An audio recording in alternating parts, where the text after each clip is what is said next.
ইন্না সলাতি ওয়া নুসুকি ওয়া মাহইয়ায়া ওয়া মামাতি লিল্লাহি রাব্বিল আলামিন। হে আল্লাহ, আমার নামাজ, আমার রোজা, আমার হজ, আমার যাকাত, আমার সদকা, আমার যত নেক আমল আছে, আমার সমস্ত নেক আমল দুনিয়ার কোনো কিছু পাওয়ার জন্য নয়, দুনিয়ার কোনো স্বার্থ হাসিল করার জন্য নয়। এই যে টুপি, এই টুপি পরা সুন্নত, কোনো মানুষ যদি টুপি পরে সুন্নত মনে করে আল্লাহকে খুশি করার জন্য সওয়াব হবে কি হবে না বলেন? কিন্তু ভিন্ন স্বার্থেও আমাদের সমাজে অনেকে টুপি পরে, ভালো মানুষের সাজার জন্য, ভালো মানুষই মানুষকে দেখানোর জন্য। এটা হলো একটা উদাহরণ। এই জন্য আল্লাহ তাআলা বলেন, ইন্না সলাতি ওয়া নুসুকি ওয়া মাহইয়ায়া ওয়া মামাতি লিল্লাহি রাব্বিল আলামিন।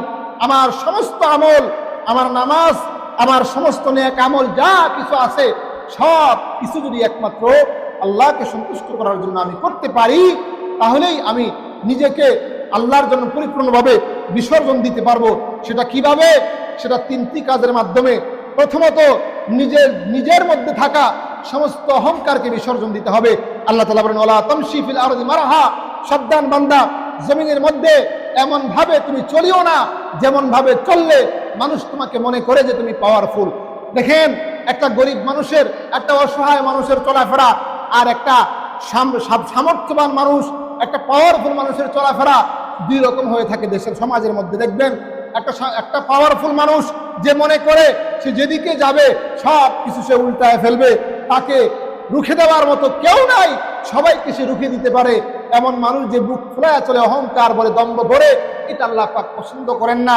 আল্লাহ পাক চান সমস্ত মানুষ নম্রতার সঙ্গে নতি স্বীকার করে জমিনের দিকে তাকায়া, মাটির দিকে তাকায়া আল্লাহর কাছে নমনীয় ভাবে তাওয়াজুর সাথে প্রত্যেকটা মানুষ জমিনের মধ্যে চলাফেরা করবে।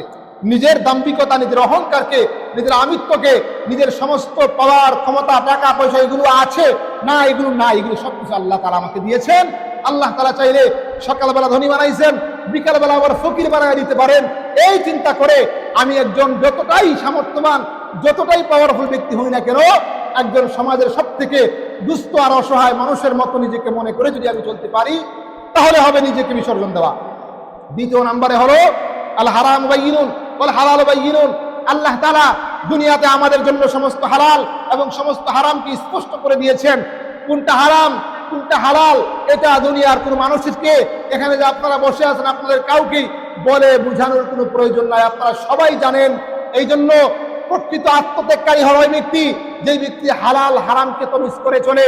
কোনটা হালাল, কোনটা হারাম, এটা বেঁচে চলে। হারাম গলার মধ্যে ছুরি আসলেও আমি হারাম পথে যাব না, হারাম টাকা খাবো না, হারাম কথা শুনবো না, হারাম কাজ করবো না। এটাকে যে নিজের জীবনের জন্য আবশ্যকীয় বানায় এবং হালালকে যে নিজের জীবনের অলংকার বানায়, সেই হলো পরিপূর্ণভাবে আত্মত্যাগকারী। তৃতীয় নম্বরে হলো হক এবং বাতিলকে পার্থক্য করে চলা। দুনিয়াতে হকের পথ আছে, বাতিলের পথ আছে। হকের পথের সংখ্যা খুবই সীমিত, কিন্তু শত শত রাস্তা আছে বাতিলের। আপনি যদি পরিপূর্ণভাবে আত্মত্যাগকারী হন, বাতিলের মধ্যে আপনার জন্য অনেক সুযোগ থাকবে, অনেক সুবিধা থাকবে, দুনিয়ার স্বার্থ থাকবে, দুনিয়ার অনেক কিছু থাকবে, কিন্তু হকের পথে চলতে গেলে আপনি দুনিয়ার কোনো কিছুই পাবেন না, কোনো কিছুই পাবেন না। দুনিয়ার কোনো সাহায্য পাবেন না, দুনিয়ার সহায় সম্পত্তি পাবেন না, দুনিয়ার মানুষের ভালোবাসাও হয়তো আপনি আপনার আশানুরূপ পাবেন না।